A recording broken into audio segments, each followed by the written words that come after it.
ঠেকা মানে হচ্ছে আশ্রয়, ঠেকা মানে হচ্ছে আশ্রয়।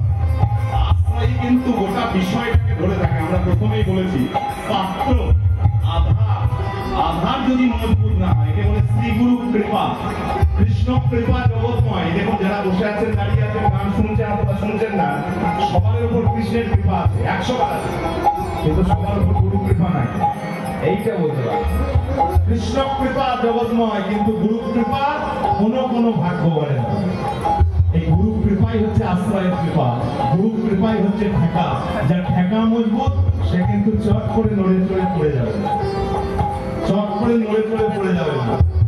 শিখতে গেলে ঠেকা ভালো, আশ্রয় ভালো, মজবুত থাকতে হবে। তো বৃন্দাবনে কৃষ্ণের 3টে ঠেকা। একটা হচ্ছে রাধারানী, স্বয়ং আশ্রয়, পরম আশ্রয়।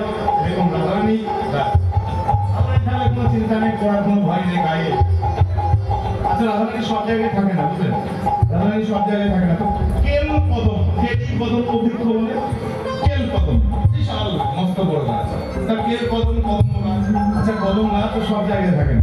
আরে থাকুক না থাকুক, বুঝলেন তো, জাতিতে গোয়ালা, কিছু মনে করবেন না, জাতিতে গোয়ালা তো পাঁচজন সবসময় একটা মস্ত বড় পাঁচনি, মস্ত বড় তো লাঠি, ওটা হাতে যখন কিছুই থাকে না, বুঝলেন তো, তখন 3 খায় হল বাঁকা, হয় না, এটা না।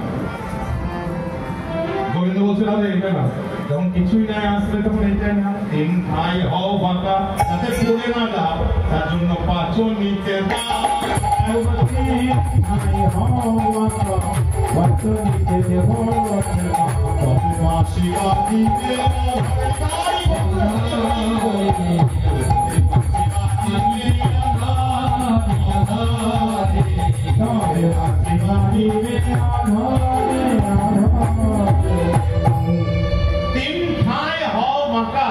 দিয়ে পাঁচনিতে দাও ঠেকা, তবে বাসি। আমি যা যা বললাম সেগুলো কিন্তু করতে হবে।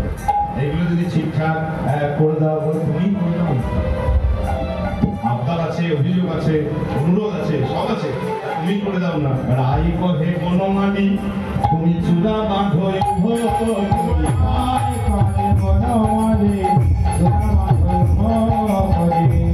আপনার সমান সমান সমান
গোবিন্দ সঙ্গে সঙ্গে বললেন কি, রাধা